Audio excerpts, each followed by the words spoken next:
In the meantime, persons in quarantine and isolation will be allowed to vote in the general election on Thursday. This decision came following a cabinet meeting. Persons may leave their location once during the hours of 7 a.m. to 5 p.m. on September 3. They are required to quarantine immediately after. In terms of getting to the polling station, they are required to travel using private transportation. The driver and all passengers must wear masks. The windows should remain open and the air conditioning should be switched off. If the person develops any symptom of COVID-19 or any flu-like or respiratory symptoms, they should immediately inform an election officer at the polling station.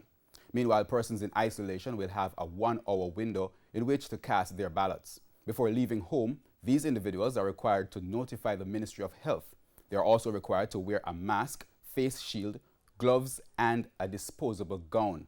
They must travel to a polling station in a private vehicle with only the driver and adhere to the general protocols.